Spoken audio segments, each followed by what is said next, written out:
Hello and welcome to yet another episode of Stories with Nidhi Bruce. I'm so glad that you're here. This is a special podcast.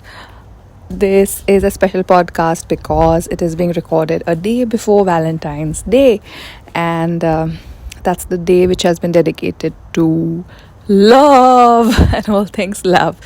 So I thought it's a very appropriate day to come here and talk about something that gets spoken about in a kind of a very I won't say wishy-washy, but a very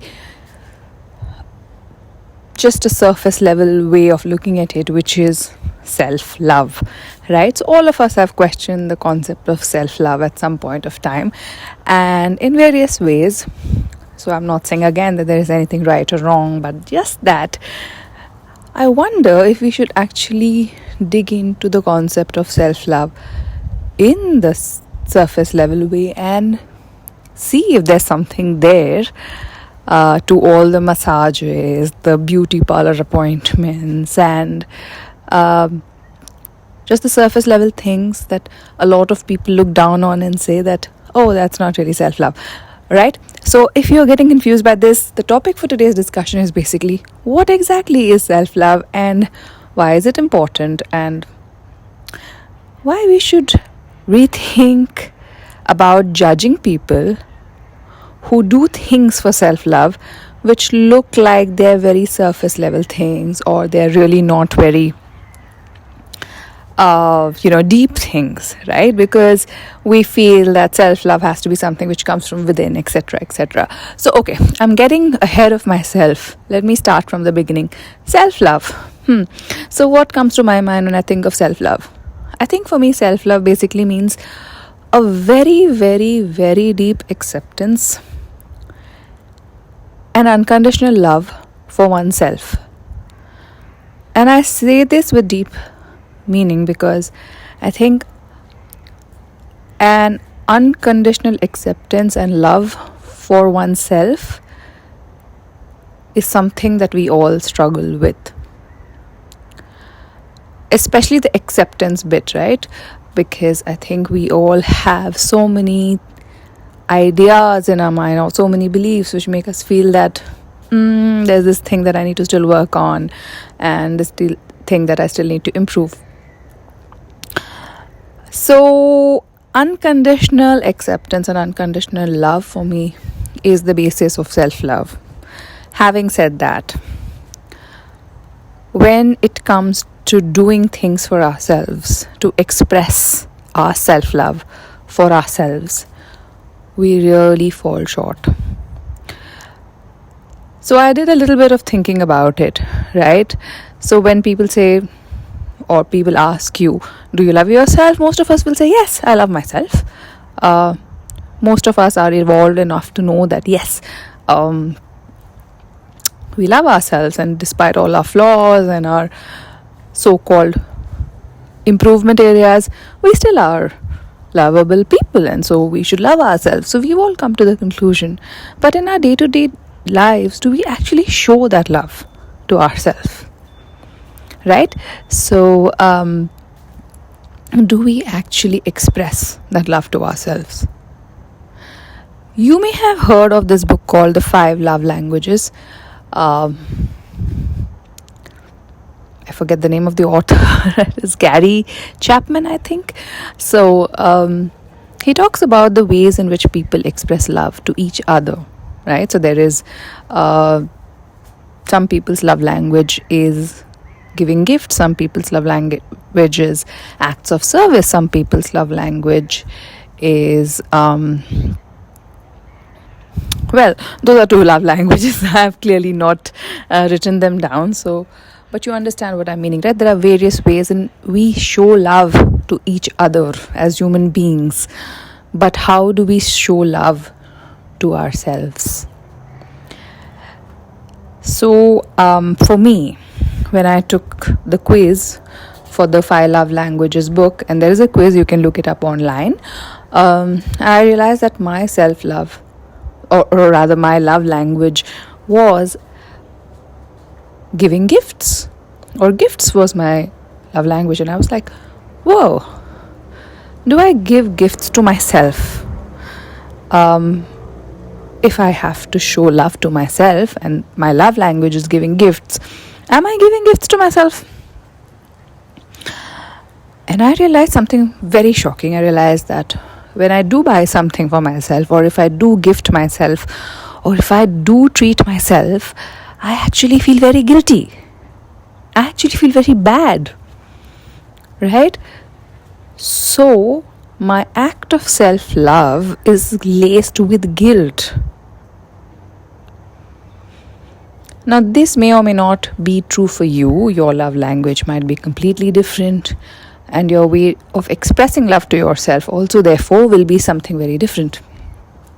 But the reason I am bringing up the concept of guilt here is because I realize that even when you talk about things like going to the spa or taking an afternoon off as an act of self-care or self-love, as is spoken of in the glossy magazines, a lot of people look at it with judgment. Why? Because that is like so self-indulgent. How can you do that? How can you spend so much money on yourself?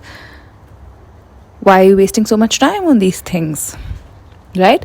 So there's a lot of judgment towards these so-called acts of self-love because they feel like an indulgence. And my question is, why is that an indulgence? And why is that a source of guilt? One is that. The other thing is that when we talk about things like going for a massage or going to the salon to get your nails done, another thing comes to mind is touch. Right? So you may think that I'm just jumping from one topic to another topic, but this is another thing which I really wanted to talk about, and may sound really weird, but when it comes to self-love, how much is touch over there? Some of you may be like, oh my god, what is she talking about? Touch? When it comes to self-love, what is she talking about? So that's the first thing. There is so much of shame. There is so much of guilt. How can I talk about touching oneself when it comes to self-love, right? It sounds almost like a taboo topic. When we love someone else, be it romantic love or even be it platonic love or be it the love that you have for your children, how do you express yourself? How do you express your love to another person you love? You use words, you use actions, you use touch, right?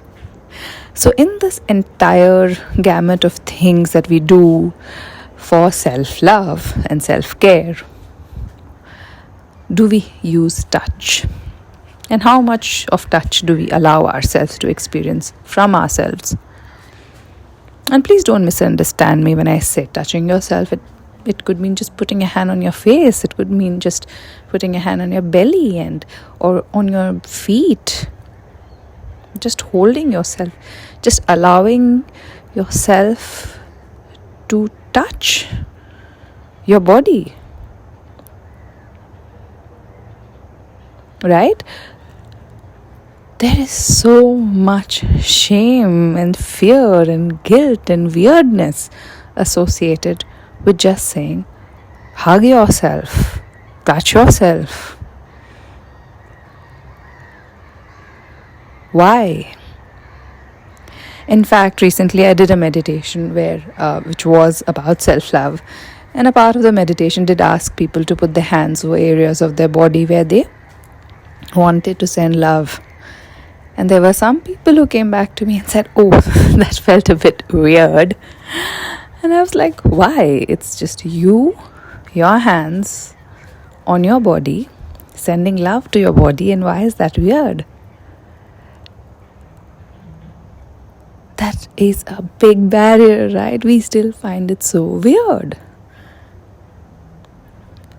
So, touch. when we talk about self love, let's talk about touch more. Let's talk about just sending ourselves love through our words, through our actions, yes, through all the love languages that are there, but also through touch. Let us really experience love in the deepest, widest, most gracious forms for ourselves. Receive love.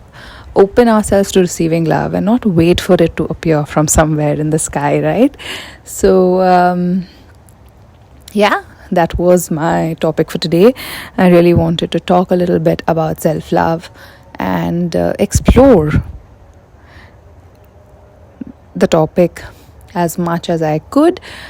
This was a free flow podcast, of course, because I'm also recording it outside, so you could probably hear some birds and some breeze and some other outdoorsy sounds. But for me, it was really important to speak about the subject, and I'm in a beautiful place while I'm doing it. I really could feel a very deep desire to speak about this, and I hope it's got conveyed to you. If you liked listening to this podcast, I would love it if you could subscribe to my channel so that you get intimated the next time I upload an episode.